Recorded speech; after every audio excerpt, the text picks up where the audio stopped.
it does show that change on some of these topics is something that happens fairly slowly, but it's also because of the way in which legislatures deal with the tasks at hand. We could do some similarities in this sense with smoking tobacco. If you had told somebody 30 years ago that the number of places where they could enjoy a cigarette was going to get smaller and smaller, they probably would not have believed it. This is Defender Radio.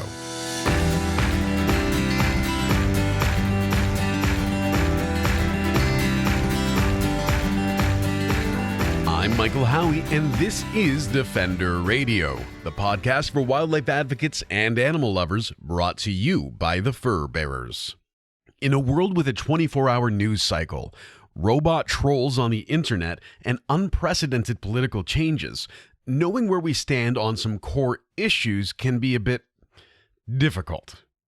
Fortunately, there are tools that can cut through the noise and help us find answers to understand where Canadians and Americans stand on animal-related matters. Mario Canseco, president of Research Co., polled Canadians and Americans on their views regarding eating animals, hunting for meat, trophy hunting, keeping animals in zoos and aquariums, and rodeos. Of significance, the survey also found that 81% of Canadians and 75% of Americans oppose killing animals for their fur. Mario joined Defender Radio to discuss these findings, how surveys can be misused or misinterpreted during elections, and why animal advocates can feel hopeful. This episode is presented by AnimalStone.com. The Toronto-based jewelry maker made it their mission to create timeless, wearable art that pays homage to animals by giving texture and life to each and every piece. If the gorgeous jewelry itself isn't enough to send you to AnimalStone.com for a look, consider that a portion of sales go to frontline conservation efforts around the world. Every animal lover in your life will look and feel wonderful wearing AnimalStone.com art, and they'll love you even more for it. Head over to AnimalStone.com and use promo code DEFENDERRADIO for 10% off your order. That's AnimalStone.com and promo code DEFENDERRADIO. All right, well, why don't we dive in? I want to start talking with this first study, but I'd love to talk a little bit about elections and polling after, as I said. This study you did, though, Canadians and Americans differ on issues related to animals. The polling, it's a very interesting set of questions. And I thought I'd start with what was the goal in doing this? Was it very much to start conversation? Were you looking for something in particular? Or was this sort of let's see what happens when we ask these questions? Well, I think it's a combination of both. We have a situation where we've asked questions about animals and the way we relate to them before. Because of the closeness of the U.S. election, we had the opportunity to ask it also in the U.S., which I thought was important because of the way in which e-commerce has affected everything related to the way we buy things, especially because of the pandemic. We're ordering a lot of stuff online. We have the holiday season coming up, and we already had numbers, particularly related to the dismay of most Canadians towards wearing garments made out of fur. Mm-hmm. We wanted to check how the situation was doing in the States, and having that opportunity to compare the findings of the two countries was certainly something that we wanted to see. But it's also to start a trend. One of the things that I like about this thing that I do is the opportunity to look at trends over time. And, you start to look at somebody like Gallup in the U.S., for instance, which started asking about interracial marriage in the 40s or 50s. And you see that trend line dropping to a level where it's no longer something that is meaningful. So, mm-hmm. My hope is, 10, 12 years from now, looking into those numbers and being able to look at the trends and look at the way we behave sociologically. I think it also gives a really cool opportunity for us, and that's those of us who are nerds about this stuff. It's a cool opportunity to really look at Canada and America culturally as well. Because so often we are showing the things we have in common, and with the advent of social media and the intensity of information, misinformation, and disinformation now available on the internet to the general public, it gets confusing. Where do people actually stand? Because if you spend 10 minutes in the comments on CBC, you just assume everyone's terrible. Yes. But this data shows both some really fine similarities, some significant differences, and a lot of growth, which is the exciting part for me. But I thought, like, the first one right off the top, 76% of Canadians, 75% of Americans are in favor of eating animals. That sounds about right, I think, to most of us. And it is an exceptionally similar statistic. Yeah, it has a lot to do with the way in which people have adapted to different diets. And I think we saw a situation in the early stages of the pandemic where you saw a lot of criticism towards the way in which the wet markets operated in China, when we started talking about, well, maybe this is the origin of the virus. Somebody was buying something. We should ban the way in which these places operate. And we saw a little bit of a trend in the early stages of people who were flirting with adopting vegetarian or vegan diets. It hasn't materialized at the level that many people expected. We still have roughly 1 in 4 who are uncomfortable with this. But it's an interesting stat to look into the future. You know, we had a little bit of a shift, particularly when it comes to hamburgers made out of plant-based protein, for instance. You know, there's definitely room for growth. And I think it's ultimately a matter of figuring out where we go with this. You know, if we want to look at it as a trend from the fast food industry, you know, in the early 80s, people thought McDonald's is crazy to be selling chicken nuggets. And now it's one of the things that they sell the most. So it's ultimately about figuring out whether people adapt to this and start to change not only what they eat outside, but also try to incorporate some of those things into their own diets when they're in their homes. Yeah, and it doesn't take long then. I mean, there's a very, I don't want to say obvious, but a similar response in hunting animals for meat, 65 in Canada, 67 in the United States, which again is roughly what I would expect personally. It's actually a little lower than I expected. Yeah. I presumed it would have been closer to that 75, that 3/4 mark again. Well, I think there's a couple of aspects here. You know, there's definitely a situation in specific areas where you are bound to get more people who believe that this is something that is correct. And, you know, you start to look into the trends, particularly in places in Canada, when you're looking at hunting animals for meat. You have, for instance, British Columbia at 60%, but it climbs all the way to 69% in Alberta, a little bit higher in Saskatchewan and Manitoba. The notion that this is fine because you're going to be using the animal for your sustenance is lower than it is when you're comparing it to just eating animals. And that It very much seems to be on the line of how are animals being used. And this was actually, it relates to a study I very recently read that I'm going to be looking into for another interview. So I'm not going to reference it directly, but it did show a very compelling dissonance for people who, this was a study looking at the way people perceive non-human animal rights from focus groups, from using focus groups. And there's a lot of this. There's a comfort with using animals when it benefits people. But as soon as it's more about just doing something to an animal, people very quickly back away. And I think looking at your survey, it reflects that as well, because then when we look at zoos and aquariums, 64% of Americans are okay with it, but now it's only 39% of Canadians. And then when we break that out across the demos, I think it kind of goes where we expect it to, just in terms of location, gender identification, things like that. And then rodeos, similar, 46 of Americans, 32% of Canadians. And then when we talk about fur, which of course is the one that gets us at the Fur Bears interested, 25% of Americans support it, and only 19% of Canadians. And I'd like to talk about that in detail, but I do find these interests, it does seem to parallel this other study I've read about focus groups, showing that, and this is not, I'm not agreeing with this, I'm trying to be objective in this statement. When the general public who is not familiar with a lot of the stuff that those of us involved in advocacy or who are intense animal lovers know about, when they're unaware of some of this, they look at it from a very pragmatic point of view, it seems, in some ways, in that sort of vacuumous logic of, well, is this good for us or not good for us? And if Right. it's not good for us, like if it's not giving us a very clear benefits, then I'm comfortable walking away from it. And that's where I think we see these changes in zoos and aquariums, rodeos, and fur, whereas the animal use for the benefit of people, very, very specifically in terms of eating animals, which is arguably not necessary at all, but we do see all of a sudden that shift back to, well, no, we need to be able to do that. So I think it's very compelling that we are able to see some very clear cultural lines in the sand through this survey. Well, definitely. I think it also shows some of the changes that we've had over the past couple of decades.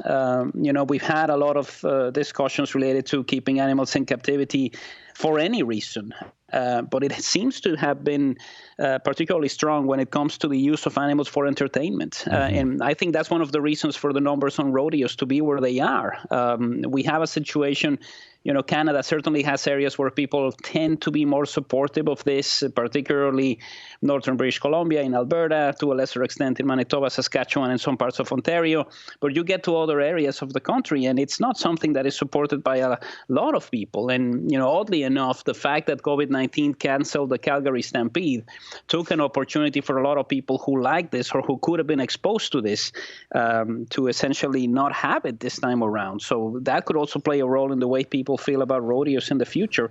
Similar situation in the United States, places that have that legacy of being Yes. places where you have rodeos are more likely to be supportive of this. But the numbers are definitely down from what we would have seen maybe 10, 20 years ago. It does show that change on some of these topics is something that happens fairly slowly, but it's also because of the way in which legislatures deal with the tasks at hand. We could do some similarities in this sense with smoking tobacco. If you had told somebody 30 years ago that the number of places where they could enjoy a cigarette was going to get smaller and smaller, they probably would not have believed it. That's a great comparison, actually. I have never considered holding those two ideas together in my head, and it does have a lot of very interesting educational components and enforcement and so on that really does show how society adapts to science in some ways when it's presented well, which is also probably why we're seeing numbers like the support of trophy hunting slip. Like 1 in 4 Americans, only 1 in 4 Americans support trophy hunting, and in Canada, it's only 8% now. And as you know, and you did a lot of work on this, the grizzly bear trophy hunt in British Columbia was a huge election issue at the time. And I wonder, do events like that then also just expose people to the conversation? I think it definitely did. When it comes to the British Columbia situation, it had a lot of elements that were unpalatable, particularly from the standpoint of political fundraising. And it led to the belief for many voters that the reason the government at the time didn't want to act on this was because they were benefiting directly from those who were in favor of trophy hunting. And, that coupled with other decisions that the government at the time made left a very bad taste in people's mouths. And I think that was one of the reasons for them to react to this scenario and say, okay, we have to do something about it. Politically, it's quite eye-catching in the States because, we've seen a lot of pictures of people connected to the Republican Party hunting animals for sport, including the children of the current president of the United States. So there's an assumption there that if you're a Republican, you're going to like everything that they do. And there's actually a split here. You have 44% of Republicans who are in favor of trophy hunting. And you have 54% of Republicans who are not in favor of trophy hunting. So it's not even a majority of Republicans who believe that this is the right course of action. And it's definitely a situation that has changed over time. It's no longer one of those manifestations of macho culture that you're going to go out there and kill an animal. fun or for sport. The numbers just aren't there, not even with those who are supposedly more supportive of this practice. The level drops to only 16% among Democrats, 17% among independent voters. So not everybody does this. And I think it's ultimately the difficulties that we have sometimes with the exacerbation of social media. You see a picture of Donald Trump Jr. Who just killed an animal, and you assume that all Republicans behave that way when they clearly don't. Well, and I think that's so important, too, because on social media, then you get trolls and bots and pundits and well-meaning people getting into that conversation. And it's what I was implying with that CBC comment section thought of, when we look online, we're not seeing a realistic picture of the world. We're seeing what an algorithm has chosen to show us among a group of people who felt it necessary to comment, potentially anonymously, about a political subject from far away. Well, and this is something that has sadly crept in more because of the ability that those news organizations have to collect information. I can tell you that one of the saddest days for our industry was when Twitter decided to create Instapolls. And now you have a bunch of people there who are clicking on something that is not properly written, not balanced, not really representative. And you can add as many caveats as you want to the way in which you report those findings. But somebody's going to go out there and say to their friend that 70% of people agree with them, when we all know that it's not the case. Yeah. I think, one of the ways in which this could be dealt with is to have something that is a more meaningful and more proper way of gathering the feedback from your readers, because this is only creating more misinformation, and it's making it difficult for those of us who want to have a representative sample of people to get our message across. Well, and I'd love to talk then. This actually leads quite perfectly into the fur part of this, because if we are to listen to government representatives, I'm not going to put this on you. I'm certain you try to remain apolitical at times. So we do have a lot of members of our government saying, well, no, wearing fur is killing animals for fur. It's important. It's a part of our heritage. And we've got very vocal people saying, no, I want the right to do this. And it gets tricky because social media, sometimes you get Americans talking about Canadian subject matter. Yes. And it gets that happens on our social a lot. We have people talking about the the United States has an act that requires a portion of all hunting money to be funneled into conservation efforts. We don't have that in Canada, but people think we do because it's talked about so much in the U.S. That's right. As an example. So in this, though, we're seeing what I consider exceptionally clear numbers. And as someone who has done a bit of work in politics and some work in media, getting 81% of Canadians to agree to anything is kind of remarkable. And again, 75% of Americans. That to me, this just seems very, very obvious that, you know what, people just aren't okay with this anymore. Well, is that a fair assumption to take from this data? Absolutely. And, one of the things that is really surprising to me, one of the reasons why we always ask people to be either strongly in favor or moderately in favor, moderately opposed or strongly opposed, the level of strong opposition for killing animals for their fur is 56% in Canada. The only thing that gets a higher level of strong opposition is hunting animals for sport. So this is not contentious anymore. When you have more than half of Canadians saying, not only I don't like this practice, but I thoroughly despise it, that definitely shows that things are different from the way they were before. And, looking into the issue, there's only one area of the country where you have less than 2 out of 5 people saying that they strongly oppose hunting animals for their fur, and it's Atlantic Canada, 38%. Again, all the discussions about the seal hunt and the benefits that it could bring to some communities in Newfoundland, that is the legacy of those discussions, but it's definitely not a situation where you have the split between regions. This isn't like asking about where we should face oil, knowing that Alberta is going to say, no, definitely not. We need to keep it. It's different. It's starting to creep up in Atlantic Canada also. But when you look at the rest of the country, particularly British Columbia and Ontario, there's more than 3 out of 5 people who say definitely not. This is not something that I'm in favor of. And again, it's a significant number. And I think one of the other things to note with Atlantic Canada is Nova Scotia has been the epicenter of factory fur farming in Canada for the last 100 years. So there's also, when I went out there a few years ago to interview people, I had the police called on me twice just for being there. Because there is so much contention in some of the communities about fur farming. I met people who said, I'd love to talk to you about it, but my brother-in-law is getting some work from a farm, so I can't. Yeah. It's again, a weirdly fascinating cultural thing that occurs, but I think it's probably very similar that we see in other big ag or in other big industry.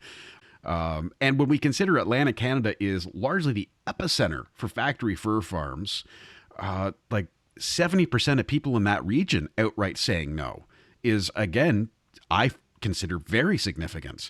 The question then becomes, what do we do with this? I mean, we've got, and again, as anyone who's spent any time in politics, when you get 81% of people agreeing to something, that's pretty miraculous. So what do we do with that data now? Do we, like, 81% of Canadians are opposed to this. Why is it still a conversation? Well, I think it is because of political reasons. We could go back to discussions related to the sale of asbestos and how the governments of Quebec consistently said, no, we don't want to touch this. We don't want to lose 3 or 4 seats from the people who benefit from this industry, which is essentially profiting from something that is inherently toxic, so much so that we don't use it here. We just export it to other places where they don't know better or don't want to know better. That has changed. The way in which governments have been talking about this over the past 5-6 years is definitely different from how it was 10 years ago. And I think that might be one of the situations that we encounter here. Ultimately, when it comes to an issue that is affecting the livelihood of people, you need to offer an option for those who depend on it. And I think this is going to be one of the biggest challenges. There are always going to be people who say, well, this is the way I earn my living, and this is something that you can't take away from me. But we've seen some of those changes in the way industries behave before. Our milk is not being dropped every morning by a milkman. It's no longer being brought into our homes by a horse-drawn carriage. There might be ways in which you can offer the people who live by, commercializing fur, other ways in which they could do things. And it'll be a challenge for the government. But I think part of the problem is Atlantic Canada is not particularly attractive when it comes to seats.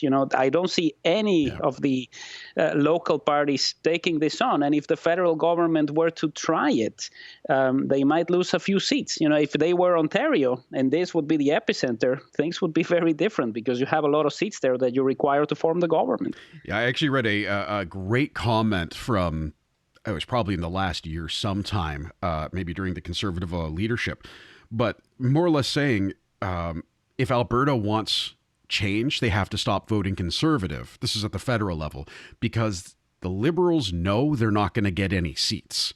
So they're not going to create policy to try and get seats. They're going to try and get seats where they know they can, which is largely Quebec, Ontario. That's what they're aiming at.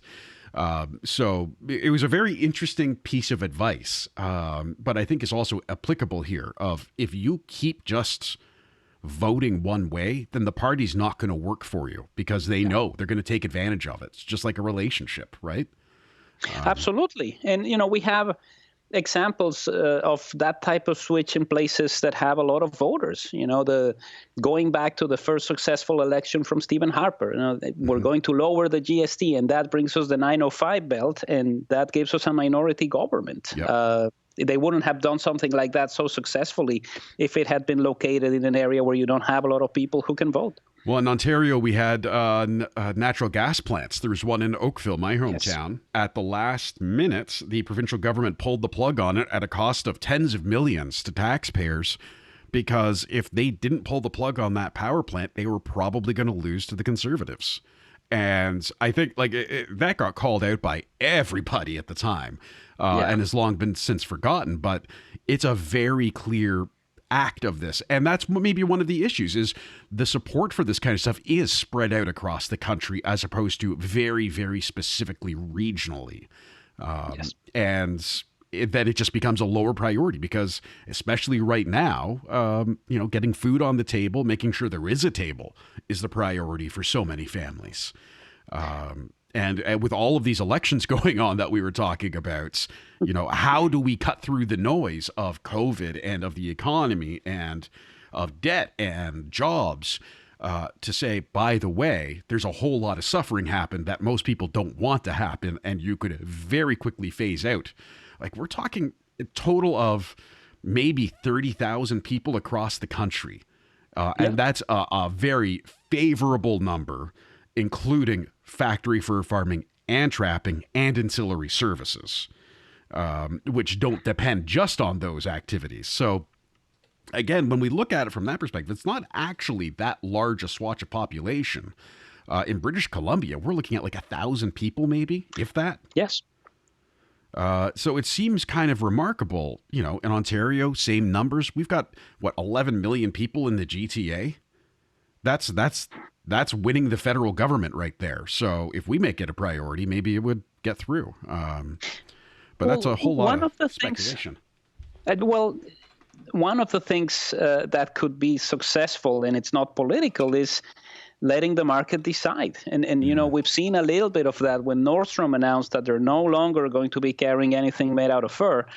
That sends a shockwave through the industry. It's like, okay, well, if they are moving this way, maybe we should rethink our relationship, and we should actually figure out what to do with this. The notion that women are more likely to say this is inhumane and we don't want this to happen, that is the market that you're supposedly selling the fur to. Mm-hmm. So there is a sociological change from the respondent and the way in which you relate to this, but there's also the market. If nobody's buying this, and you can, score a few points by saying that you're not going to be carrying this, other outlets could follow suit, and then it becomes a question of how do you get this? You sort of turn it into something that is more of a niche market, which is probably going to make people even more upset. But you will start to change it, not only because people's attitudes are evolving, but also because the market is no longer there for these garments. Yeah, it's a great point, and that's what we've seen with Canada Goose. I was just talking about this with someone. In fact, they went from very quietly not putting fur trim on a lot of their new lines, and then in the last year outright said, we're not buying new coyote fur. They can claim to be supporting the fur industry all they want still. The reality is one of the biggest buyers and trendsetters for fur in Canada is saying, we're not doing that anymore. So that alone is pretty significant. But I want to get into some of the political stuff too, because this is very interesting for me. As some listeners know, as you know, I used to cover politics a lot in media. A friend of mine shared a post about how much fun it used to be and how it's changed. Because the excitement of sitting around in a conference room at midnight, tracking numbers, trying to arrange interviews with candidates. Yeah. There's always some stale donuts that no one wants to take the last of and crappy coffee. Like, it's an exciting time. It really is. You're up till 4 a.m, then back at work at 7 a.m.